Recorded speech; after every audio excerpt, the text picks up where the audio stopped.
Hi. Thank you for coming. Someone just texted me right before I came out telling me that Kanye West is performing at this exact moment in New York, which is very exciting. But this has nothing to do with him at all. I'm going to jump straight into like a history of boy bands slash men performers in general, starting with The Circle. The Circle were a band who hit their peak in the late 1960s, and they're best known today, I guess, for the more famous people who they were like associated with. Brian Epstein, the Beatles' manager, kind of discovered and then managed them, and John Lennon designed the spelling of their name. I assume the same time he decided that like Beatle would be spelled with an A. And they had a hit song called Red Rubber Ball, which was written by Paul Simon with Bruce Woodley from the Seekers. I'll play a little bit of it. Is that going to play? Yes. I should have known you bid me farewell. There's a lesson to be learned from this, and I learned it very well. When you know Paul Simon was involved, you can like hear it.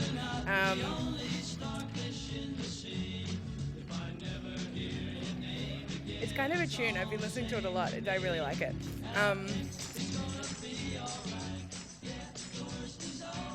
So The Circle The Circle were at the center of a case of mistaken identity 50 years ago last month, which marked what would be the Beatles' final tour of America.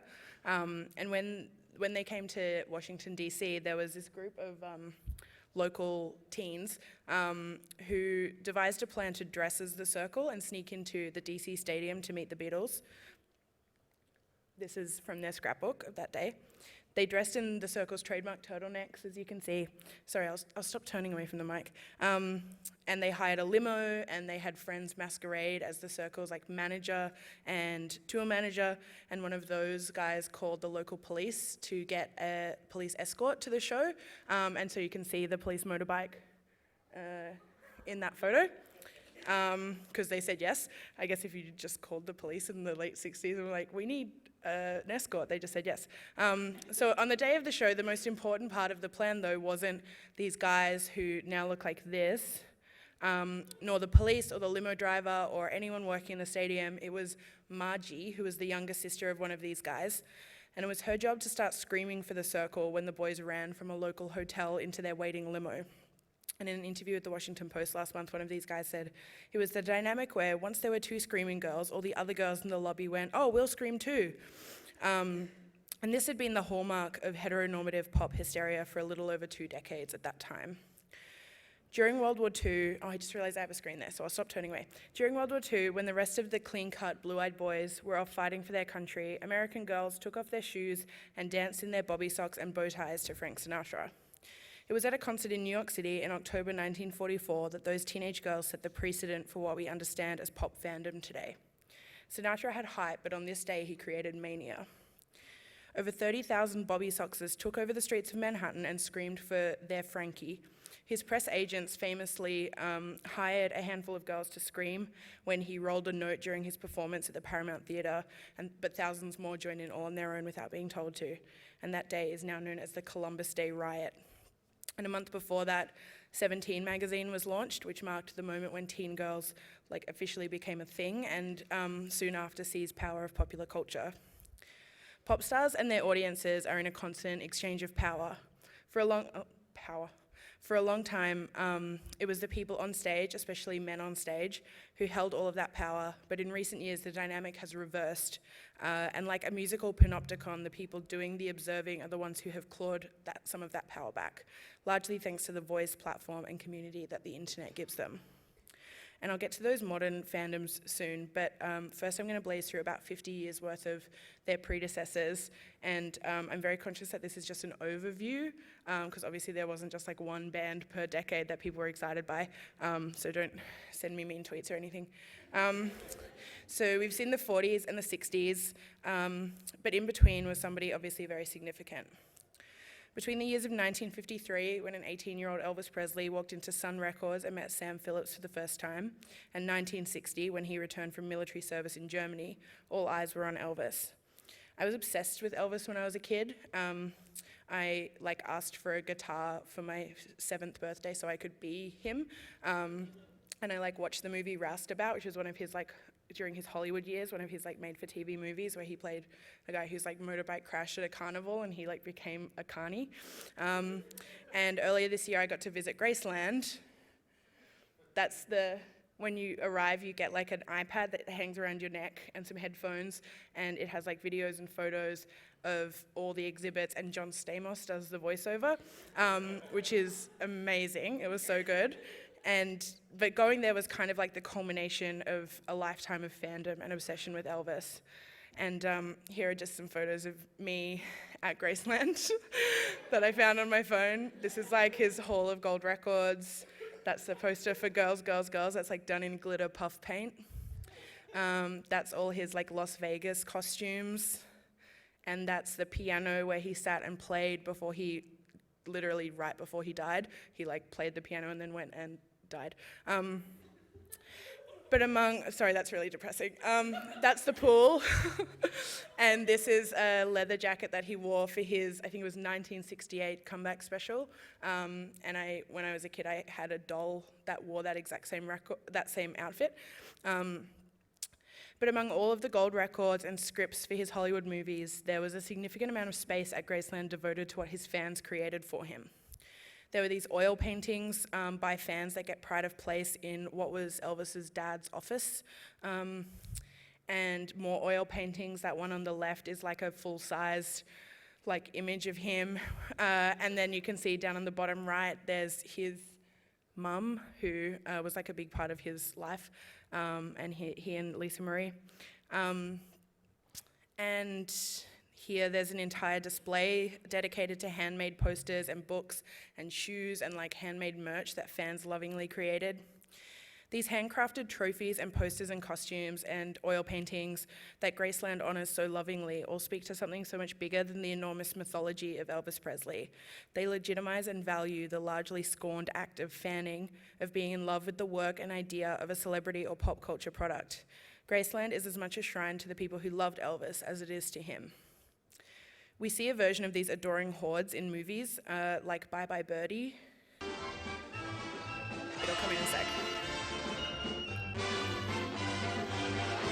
Before Conrad Birdie goes into the army, he bestows a farewell kiss on all the swooning girls who worship him. Can't you see it?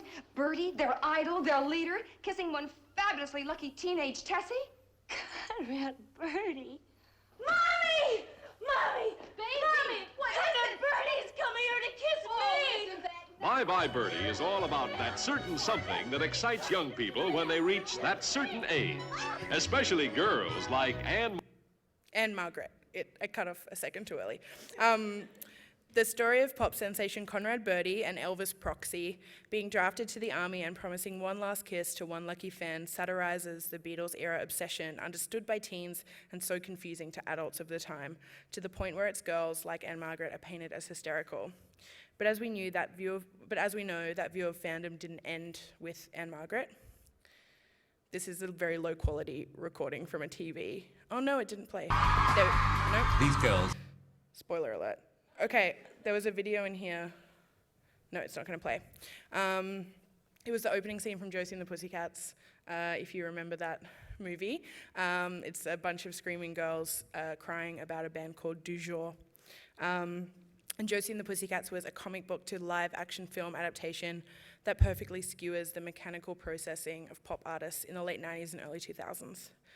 And the band these fans are screaming and crying over is called Du Jour, a boy band whose hit song Backdoor Lover rockets to the top of the charts right before their Target-sponsored jet crashes, prompting evil record industry brainwashers to replace them with a new marketable band. Josie and the Pussycats is that band. It's significant that the instrumental forces in both of these films are teams of marketing heads desperate to cash in on girls' inane obsessions with whatever's trendy and whoever has the best hair. Not to mention the fact that Du Jour's name translates literally to of the day and refers to flash in the pan style trends. Modern pop phenomena are so routinely produced by teams like this, and the fandoms that form around these acts are thought to be losing their minds while some evil genius rakes in all the cash. These girls are crazy about One Direction, and I've got no idea why. I'm not a neuroscientist.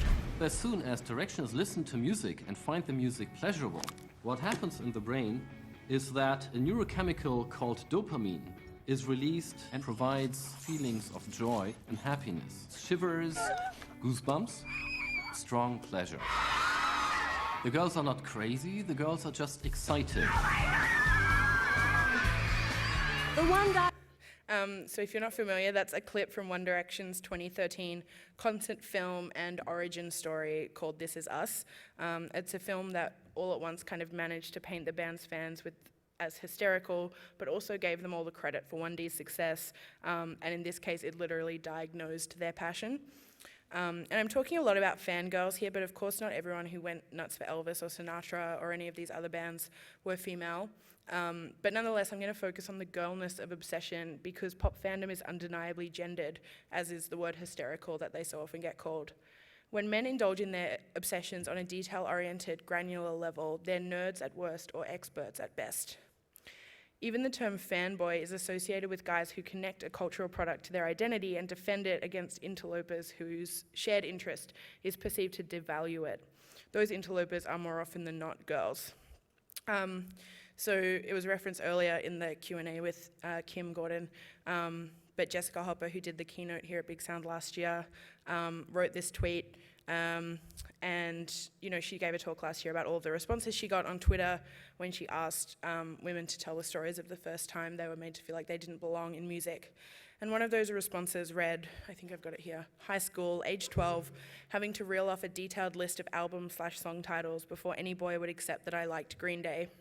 And that came from Emma Garland, who's now the assistant editor of Noisy in the UK. Girls are criticised and demeaned for enjoying fluffy pop, while quote-unquote cool bands like Green Day are thought to be above a level of understanding that any girl fan could reach.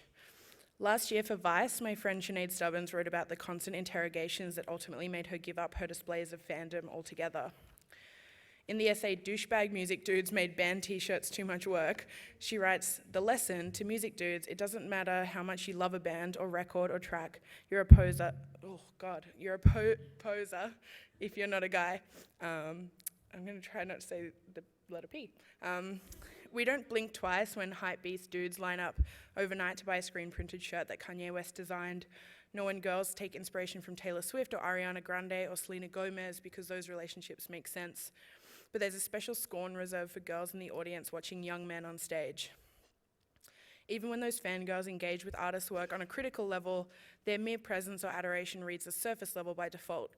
If a textbook cute guy is on stage and a girl who's assumed to be straight is in the audience, there's no question as to why she's really there. The idea that all girls who sing along in the crowd are interested romantically or sexually in the men on stage not only ignores the existence of queer fans, it's also just one more way to minimize these girls' potential capacity to engage with music on a complex or emotional level.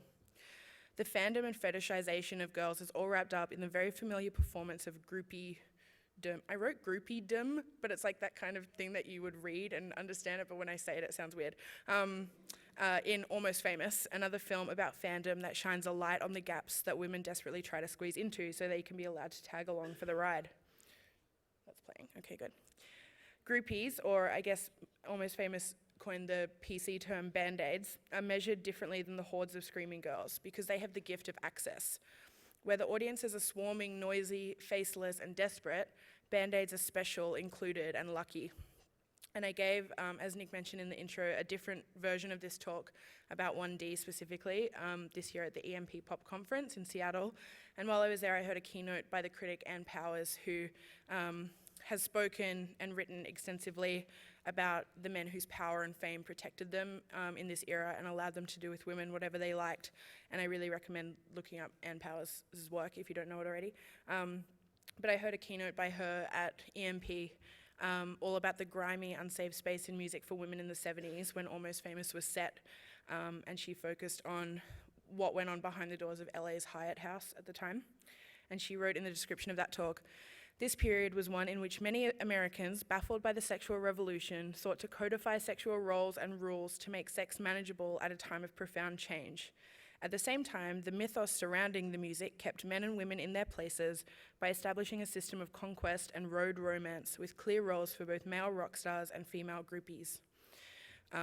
Following the sexual revolution of the 1960s, fandom morphed and changed, and we went from Bobby Soxers dressing like Frank Sinatra to Beatles fans throwing their underwear on stage and 70s rock gods adding women to their tour rider as though they were slabs of beer.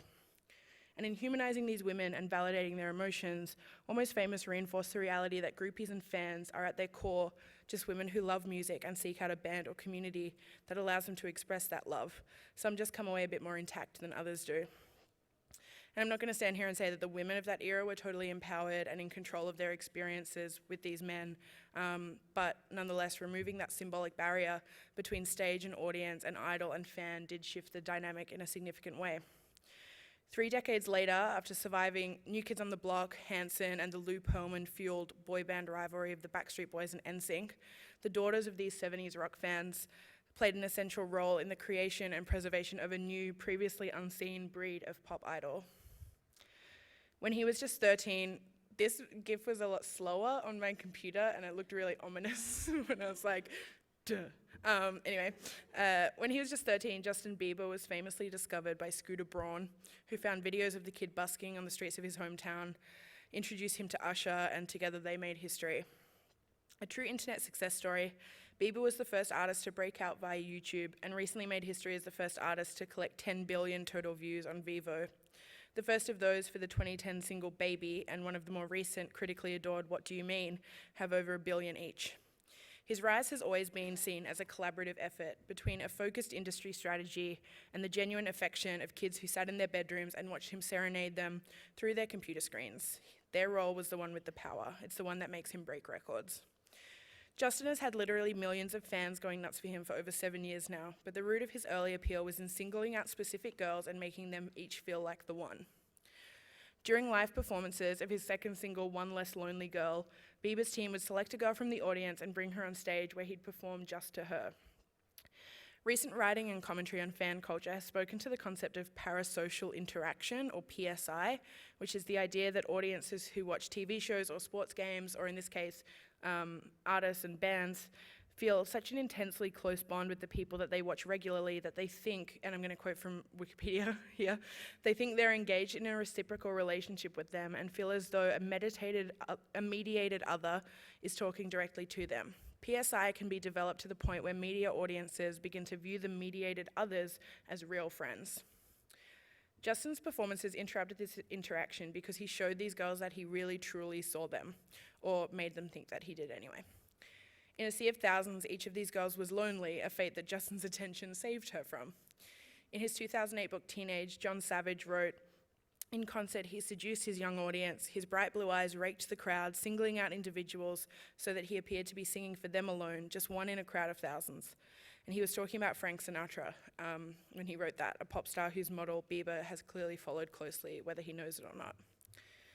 A year after Bieber came straight out of Canada, we learned that the only thing better than one floppy-haired kid plucked from obscurity in the Commonwealth and sold to America is 5 of the same. Hot on the heels of Bieber was One Direction. Oh no, that was supposed to be...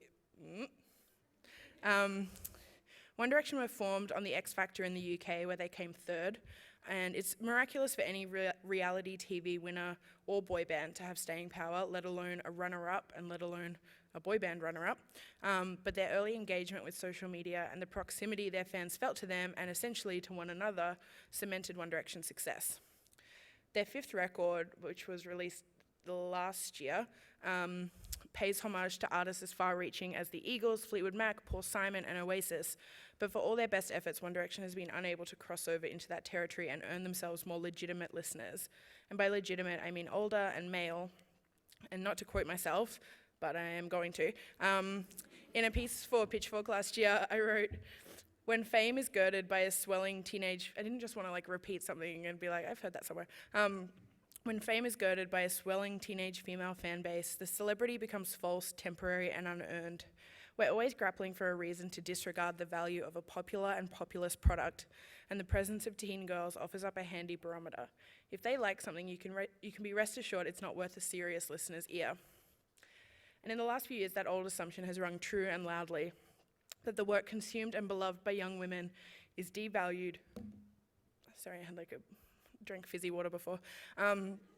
The work consumed and beloved by young women is devalued and assumed to be inauthentic or inferior, and their love of it is assumed to be fleeting and ephemeral. I see these rules reinforced in the comment section on Rolling Stone's Facebook, or in my Twitter mentions every time I write about this topic.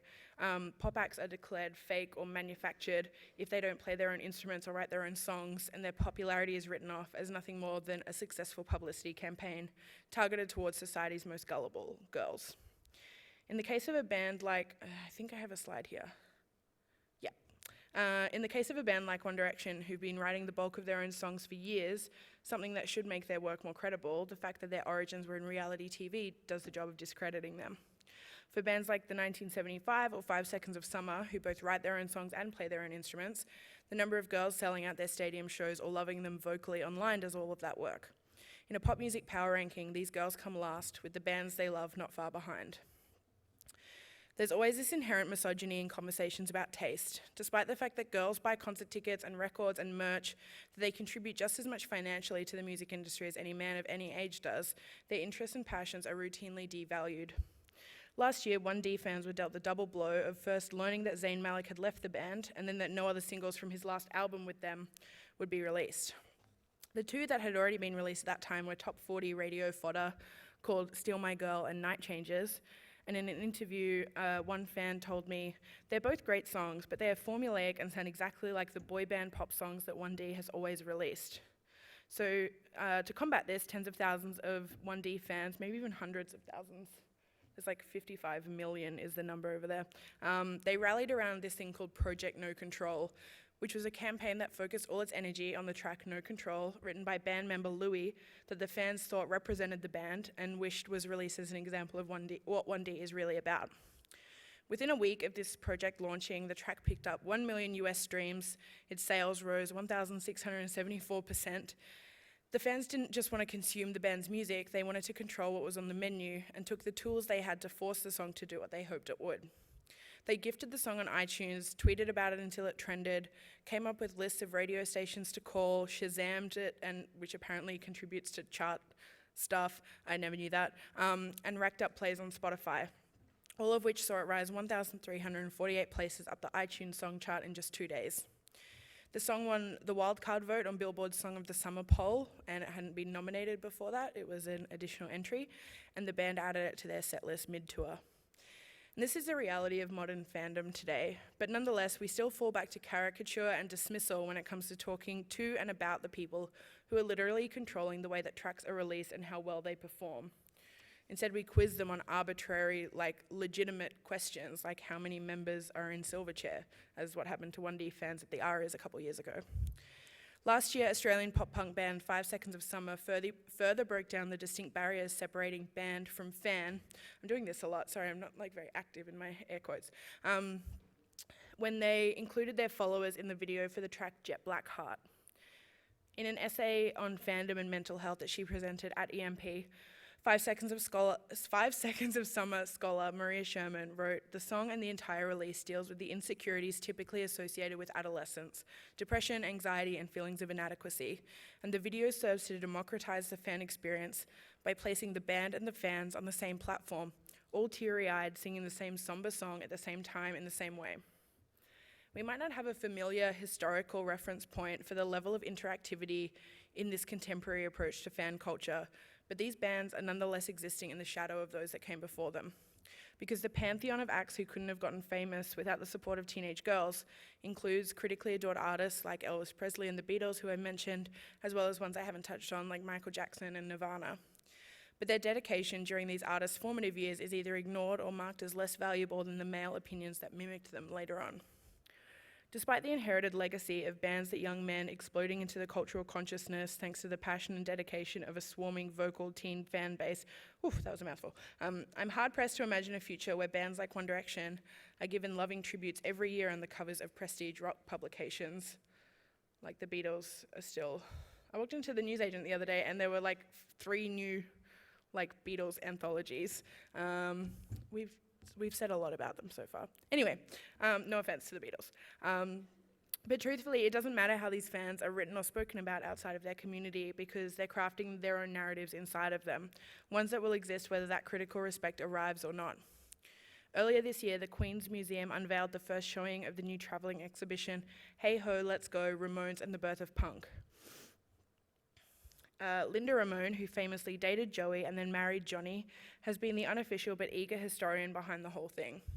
Vanity Fair's Bryn Lovett toured the exhibition with her when it opened in April, and Linda played down her vital role in the preservation of the band's legacy, calling herself instead a collector and reinforcing the valuable position she held as a fan before she became a wife and an archivist. That's her with Joey and Johnny. Joey wrote "The KKK Took My Baby Away" about her being taken away. Cool trivia. Linda was a devoted punk fan, one who was given an inside look at the band she'd been adoring from afar. But even from her position as the guardian of the Ramones' precious legacy, she refuses to diminish the dedication and intensity that makes fandom such a pure and important expression of passion. When Johnny was dying, she told Vanity Fair, he said, "I'd rather be here and take care of my own legacy, but I'm telling you that you're the best person out there for it. All those years, he hated that I was a fan, but he knew I could do it justice because I'd be picky like he was, and I could be picky because I'd been a fan." Linda's story is a romantic and extraordinary one, but it would be just as valuable if she were to remain in the crowd. Every fan who pursues a relationship with the band, however one-sided or insular it might be, is imposing their own personal value on a cultural product, and that isn't insignificant.